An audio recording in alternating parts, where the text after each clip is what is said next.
پہلی حدیث مبارکہ آقا امیر المؤمنین علی بن ابی طالب علیہ الصلوۃ والسلام ان سے روایت ہے کہ انہوں نے فرمایا ثلاثۃ من حقائق الایمان، تین چیزیں ایمان کی، حقیقی ایمان کی نشانیوں میں سے ہیں۔ حقیقی ایمان کی نشانیوں میں تین چیزیں: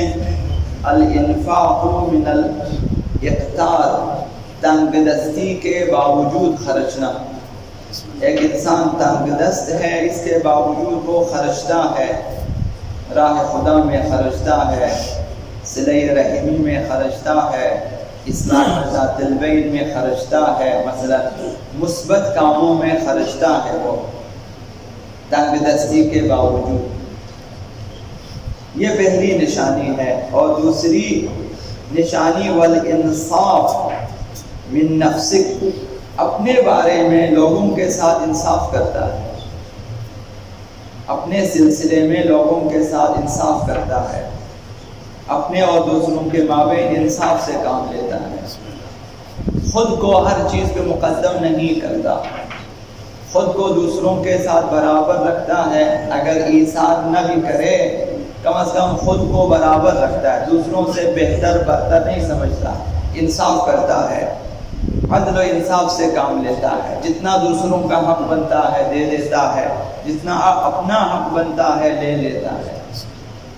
یہ دوسری نشانی حقیقی ایمان کی۔ اور تیسری نشانی وبذل السلام لجمیع العالم، کائنات کے تمام کونوں، ہر کونے میں ہر جگہ سلام کو عام کرتا ہے۔ یہ بندہ جہاں بھی جاتا ہے سلام کرتا ہے،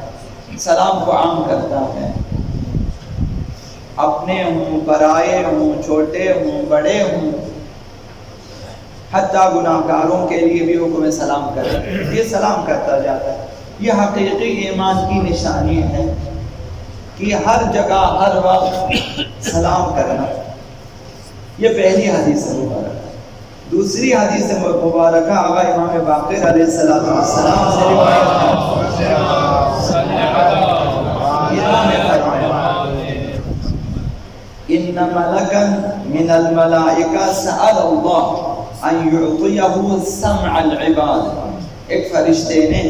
خداوند متعال سے درخواست کی کہ مجھے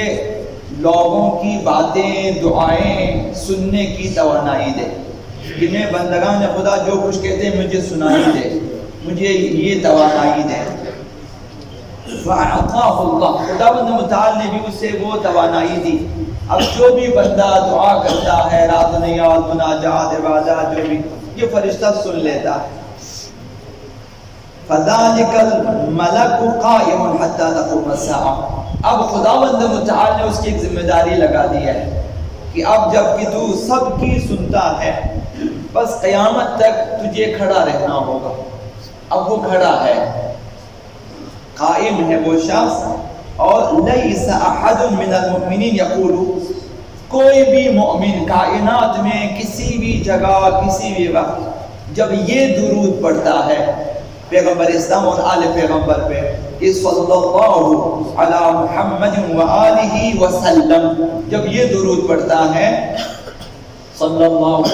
علی محمد وآلہ وسلم، یہ درود پڑھتا ہے، وہ فرشتہ سن لیتا ہے۔ جب وہ سن لیتا ہے تو وہ جواباً، یعنی پہلے وہ جواب دیتا ہے،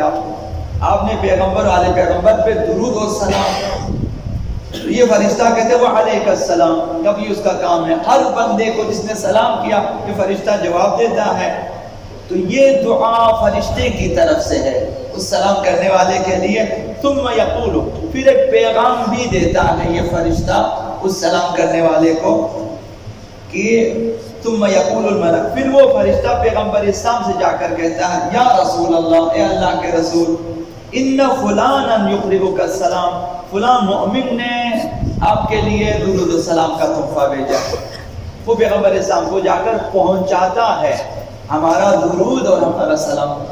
جب آپ پہ السلام علیکہ یا رسول اللہ، آپ کا درود سلام فرشتہ لے جاتے پہنچاتے پیغمبر اسلام تک۔ جب آپ درود پڑھیں تب بھی یہی ہے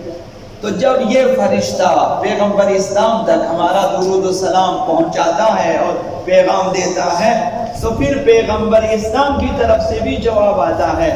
فیقول رسول اللہ علیہ السلام، پیغمبر اسلام کی جواب میں کہتا ہے جس نے سلام کیا ہے اس پر بھی میرا سلام ہو۔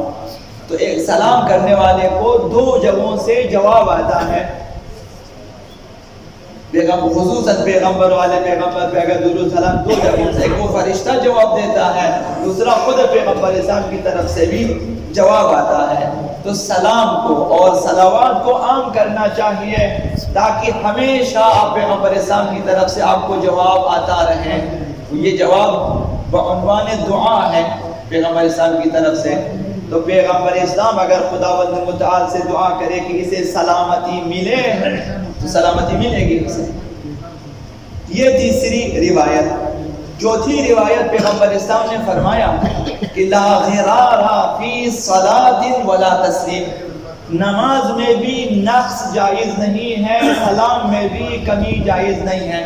سلام میں بھی نقص نہ رکھیں، صحیح نہیں ہے، یعنی ناقص نماز نہ پڑھیں اور ناقص سلام نہ کریں۔ حضرت علامہ مجلسی نے اور اسی طرح باقی اور علماء ہیں، انہوں نے اس حدیث مبارکہ کے ذیل میں لکھا ہے، میں نے بحار الانوار سے لیا ہے، انہوں نے فرمایا کہ نماز کا ناقص پڑھنا یہ ہے کہ رکوع کامل نہ ہو، سجدے کامل نہ ہوں، اذکار کامل نہ ہوں، یہ نماز ناقص ہے اور یا صحیح نہیں ہے یا پھر قبول نہیں ہے۔ اور سلام کا ناقص کرنا یہ ہے کہ جب سلام کرے تو صرف یہ اتنا کہ السلام علیکم یہ کہہ کے چلا جائے، یا مثلا جس طرح کہا سلام خالی سلام،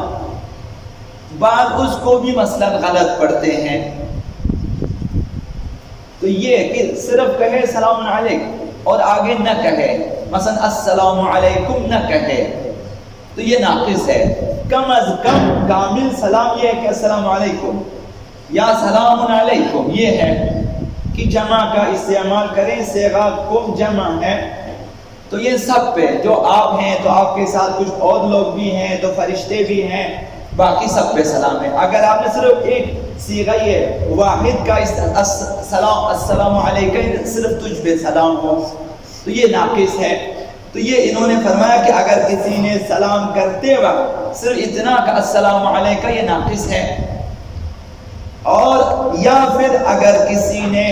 سلام کیا اور جواب سلام میں آپ صرف علیکم یہ کہہ کے چھوڑ دیں یا وعلیکم السلام اس طرح کہیں، وعلیکم السلام نہ کہیں، یعنی جمع کا صیغہ استعمال نہ کرے، صرف مثلا کہے وعلیکم یہ کہہ کر رک جائے تو یہ ناقص ہے۔ سلام ناقص، جواب ناقص،